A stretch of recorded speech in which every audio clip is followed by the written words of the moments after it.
やってきました北海道。こんにちは。折り紙トラベルです。今回は北海道の絶景エリア富良野美瑛、ラベンダー畑に青い池、美瑛の丘まで盛りだくさん。それでは旅のスタートです。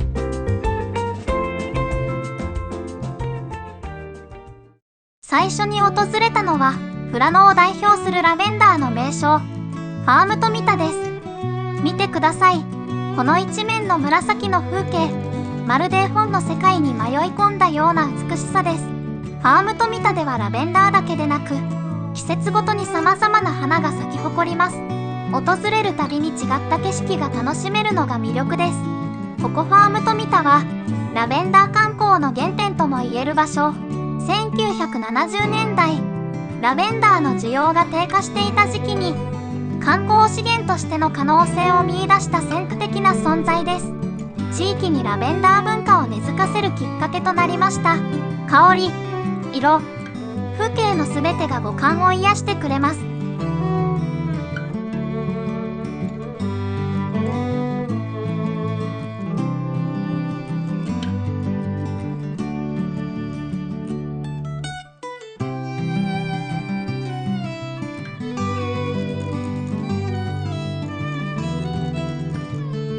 園内にはラベンダーグッズやドライフラワー、名物のラベンダーアイス、美味しそうです。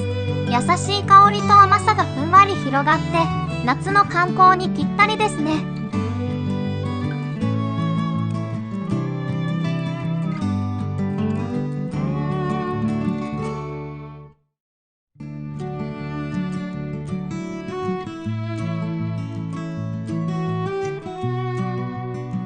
香水なども販売されていて、お土産探しも楽しめます。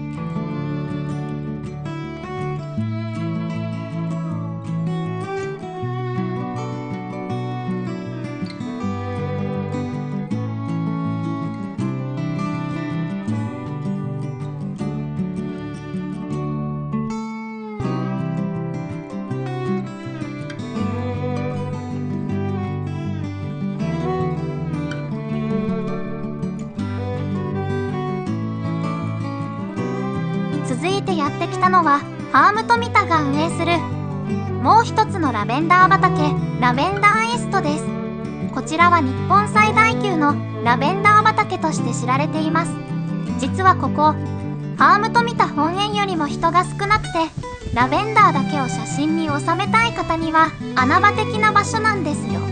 この広大な畑ではラベンダー畑をのんびりと巡るラベンダーバスが人気。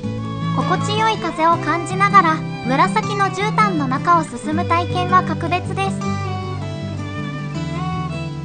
360度ラベンダーに囲まれる景色はまさに圧巻。大雪山系の雄大な眺めとのコントラストも美しく、写真や映像映えもバッチリです。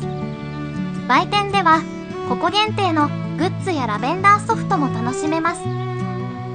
ファーム富田本園とはまた違った落ち着いた雰囲気が魅力です。人の少ない時間帯には静かにラベンダーと向き合える特別な空間になります。広大な自然に包まれて心も体もリフレッシュできます。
次に訪れたのは美瑛の自然の中で牛たちがのびのびと過ごす美瑛放牧酪農場です。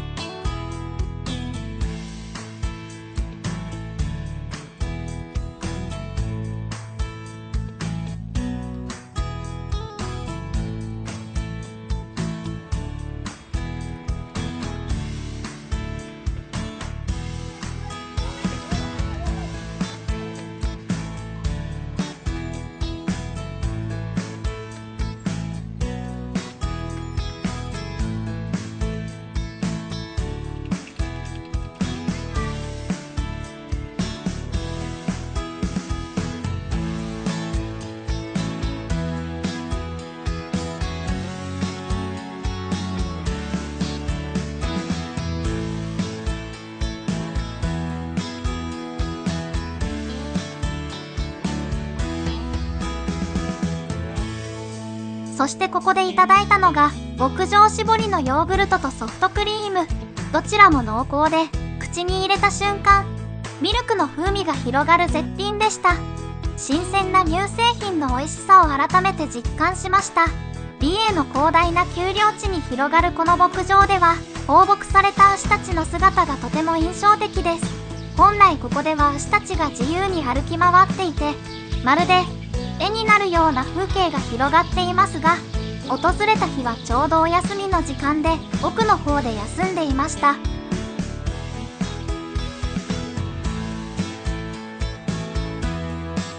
美瑛の大自然とともに過ごすひととき、動物たちと触れ合いながら心がほっと和らぐ時間を過ごせました。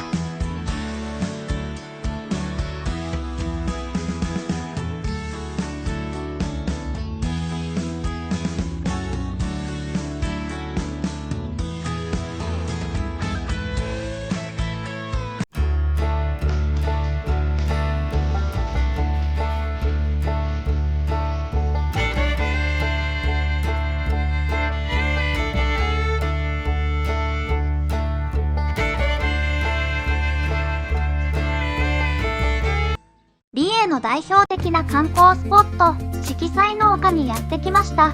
園内は広く、トラクターバスに乗って巡ることもできます。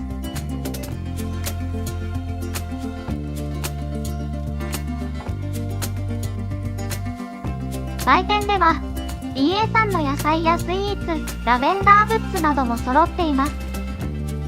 今回は時間の関係で入園しませんでしたが、次回は必ず立ち寄りたいスポットです。続いては、富良野で甘くてジューシーなメロンが味わえる荒農園にやってきました。こちらでは農園直送の新鮮な富良野メロンが直接購入できます。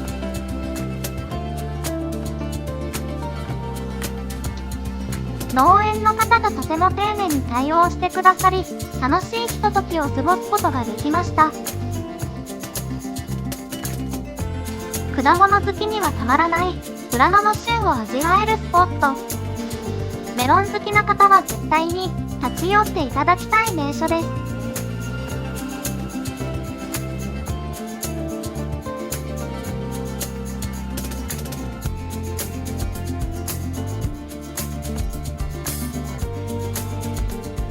次に訪れたのは色とりどりの花々が咲き誇る菅野ファーム。小高い丘の上に広がるお花畑はどこを切り取っても絵になる風景です。周囲をぐるりと見渡すと美瑛の丘陵風景と花畑が一体になって見えて、ここならではの癒しの空間を感じられます。立ち寄るだけでも楽しい場所でした。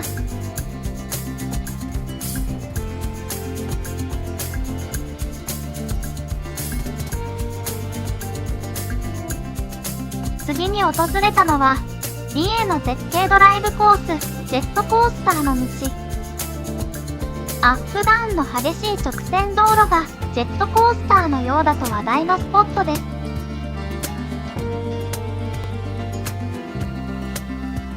美瑛らしいスケールの大きな風景を楽しみたい方にはぜひ一度体感してほしい道です。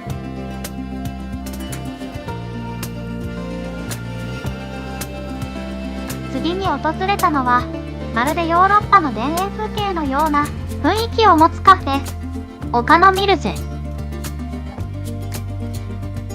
観光地のにぎわいから少し離れて落ち着いた空気の中で一息つきたい時にぴったり。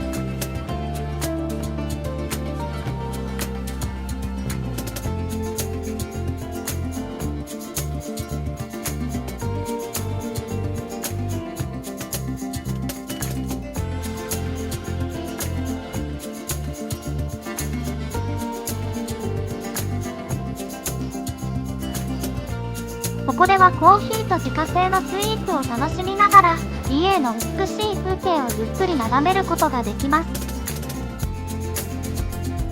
静かに家を感じたい方に、ぜひ訪れてほしい、癒しの隠れ家です。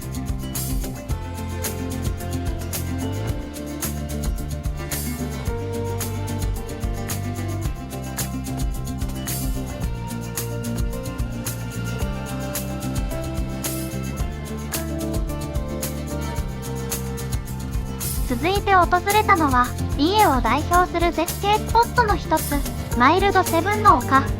なだらかな丘の上に並ぶ、カラマツの木々が印象的で、まるで映画のワンシーンのような風景が広がっています。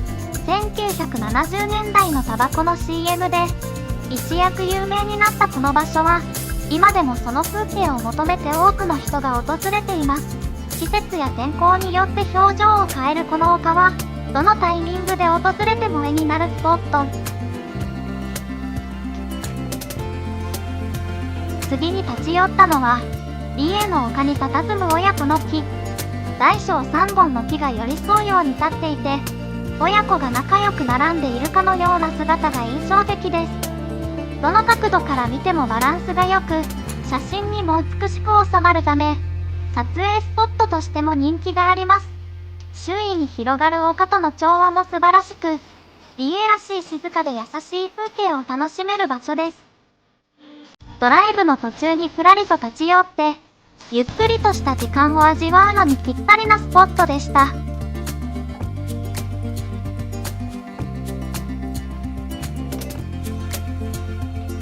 次に紹介するのは、家町の象徴的存在ともいえる、セブンスターの木。一本の堂々とした柏の木が畑の中に立つその姿は、1970年代にセブンスターのパッケージ写真に使われたことで知られています。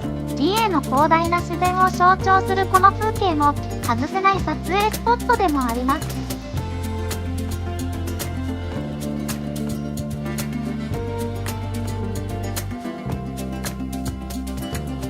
今日の宿泊は JR イン旭川です。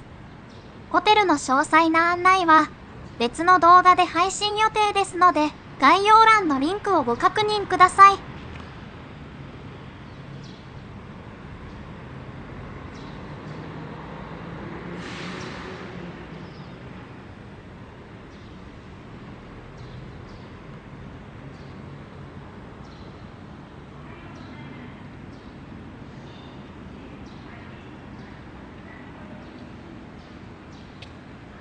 この日の朝は、旭川駅前にある吉野里コーヒーで朝食をいただきました。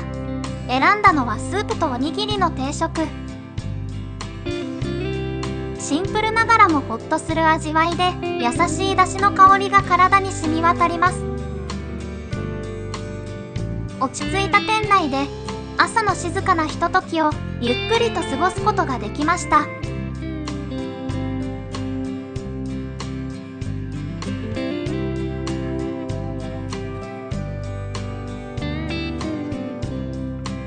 お昼はラーメン四つ葉さんでラーメンをいただきました。店内は明るく清潔感があり、地元の方にも観光客にも愛されている雰囲気。煮干し醤油ラーメンを注文。使用されているスープは煮干しだしで、添加物不使用。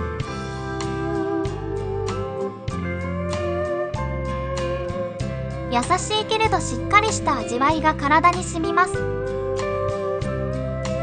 次に立ち寄ったのは、スイーツ好きなら見逃せない旭川の人気店、パティスリー風。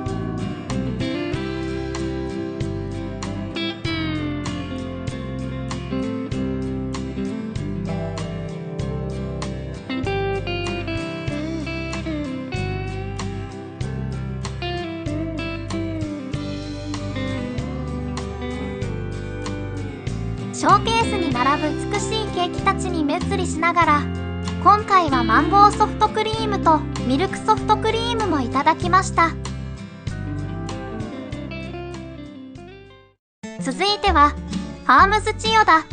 ふれあい牧場へ。牧場に到着すると、広大な敷地に牛や馬、ヤギなどがのんびりと過ごしている様子が目に飛び込んできます。動物の餌も100円です。動物たちと直接触れ合うことができ、小さなお子さん連れの家族にはぴったりのスポットです。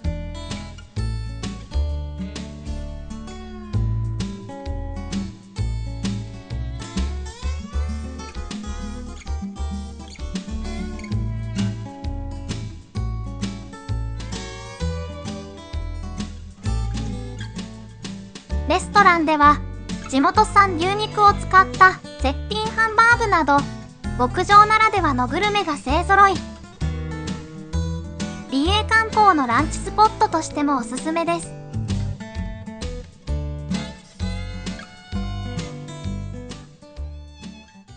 次に向かったのは幻想的な風景で知られる青い池。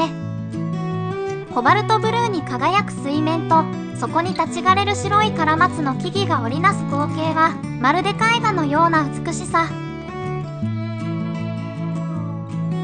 この日はちょうど日差しが差し込んでいて水面が一層青く透き通って見えました。青い池が青く見えるのは白金温泉から流れ出るアルミニウムを含んだ水が流れ込んだ際にコロイドと呼ばれる粒子を生成し、それが太陽光を散乱させるためだと言われています。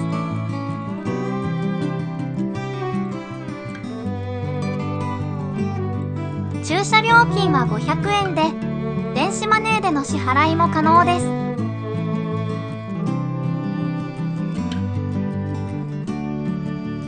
売店ではコバルトブルーのスイーツなどが販売されています。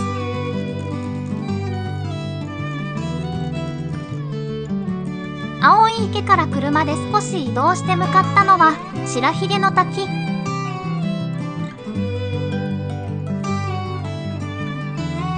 展望橋から見下ろす景色は迫力があり、エメラルドグリーンの川と滝のコントラストがとても美しいです。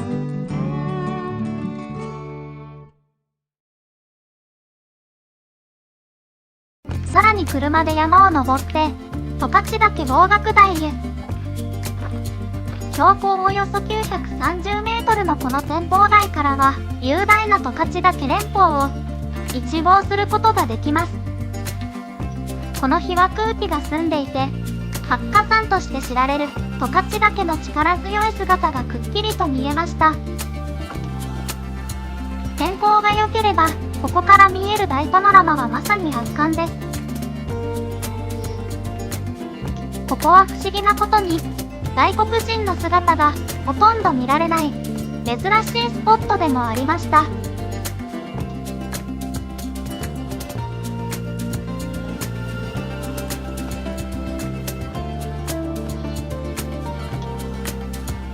もし体力があればそこからさらに噴火口の近くまで登山してみたかったと思うほどの魅力がありました。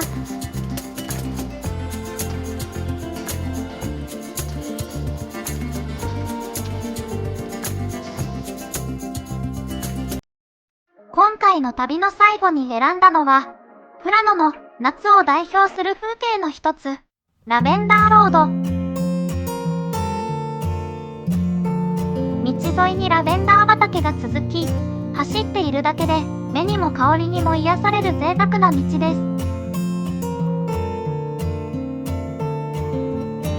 この時期ならではの彩りと香りを堪能しながら、旅の締めくくりにふさわしいドライブになりました。